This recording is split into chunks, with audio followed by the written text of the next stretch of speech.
அருமையானவர்களே, எப்படி இருக்கீங்க? சந்தோஷமா இருக்கீங்களா?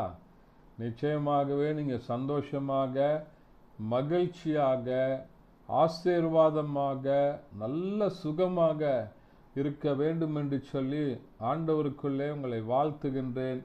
ஆண்டவர் உங்களை ஆசீர்வதித்து மகிழ பண்ண உண்மையுள்ளவராய் இருக்கிறார்.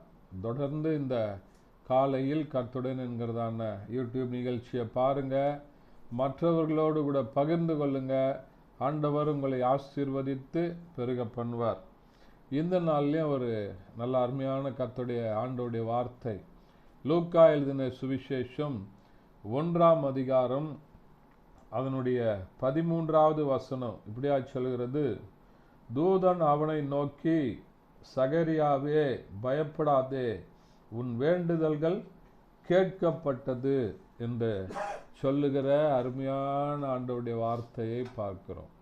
யாரை பார்த்து தேவதூதன் சொல்றான் அப்படின்னு சொன்னா, சகரியாவை பார்த்து சொல்லுகிற அருமையான வார்த்தையை பார்க்கிறோம். சகரியாவும் எலிசபெத்தும் அந்த நாளில் ஆண்டவருடைய பிள்ளைகளாக இருந்தாங்க, ஆண்டவருக்கு ஊழியம் செய்து கொண்டிருந்தாங்க. ஆனால் அவங்க வாழ்க்கையில் ஒரு குறைவு இருந்தது. அந்த குறைவை ஆண்டவர் நிறைவாக்குகிறார். அவர்களுடைய ஜெபத்தை ஆண்டவர் கேட்கிறார். அதை உறுதி செய்யும் வண்ணமாக ஆண்டவர் தூதனை அனுப்பி சகரியாவோடு கூட பேசுகிற அருமையான வார்த்தை, பயப்படாத, உன் வேண்டுதல்கள் கேட்கப்பட்டது, உன் மனைவி பிள்ளை பெறுகிற பாக்கியத்தை நான் தருவேன் சொல்லி தூதனை அனுப்பி சகரியாவோடு கூட ஆண்டவர் பேசுகிறதை பார்க்கிறோம். உனக்கு அடுத்த வசனம் சொல்லுகிறது, லூக்கா 1:14, உனக்கு சந்தோஷமும் மகிழ்ச்சியும் உண்டாகும் அப்படின்னு சொல்லி ஆண்டவர் சொல்லுகிறார். எதனால அவன் சந்தோஷம் இல்லாம மகிழ்ச்சி இல்லாம இருந்தானோ, தன்னுடைய வாழ்க்கையில குழந்தை பெற முடியவில்லையே என்று சொல்லி அப்படிப்பட்டதான ஒரு ஏக்கத்தோடு கூட இருந்த சகரியாவின் வேண்டுதலை ஆண்டவர் கேட்டார்.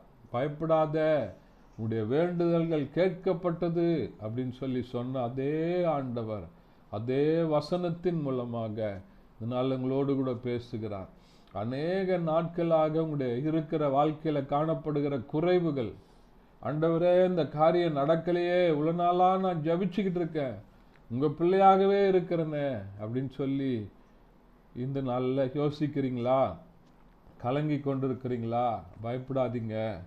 ஆண்டவர் சகரியாவுக்கு தூதனை அனுப்பி அவனோடு கூட பேசின கர்த்தர் உங்களோடு கூட இந்த நாளில் பேசுகிறார். இந்த வசனத்தின் மூலமாக பேசுகிறார். பயப்படாதீங்க, உங்க வேண்டுதல்கள் கேட்கப்பட்டது, உனக்கு மகிழ்ச்சியும் சந்தோஷமும் உண்டாகும் என்று சொல்லி ஆண்டவர் சொல்லுகிற வார்த்தையை பார்க்கிறோம்.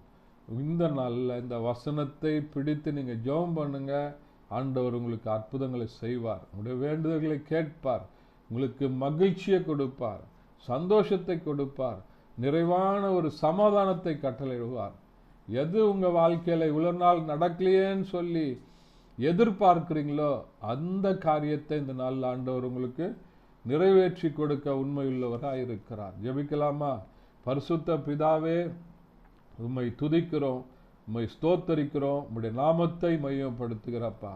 இந்த நாளில் கேட்ட வசனத்தின்படி ஆண்டவரே, அன்றைக்கு தூதனை கொண்டு சகரியாவை ஆசீர்வதித்த கர்த்தர், ஆண்டவரே, அருமையான இந்த நிகழ்ச்சியை பார்க்கிற கேட்கிற ஒவ்வொருவருடைய இருதயத்திலும் அவர்களோடு கூட பேசுவீராக, அவருடைய விண்ணப்பங்களுக்கு பதில் தருவீராக.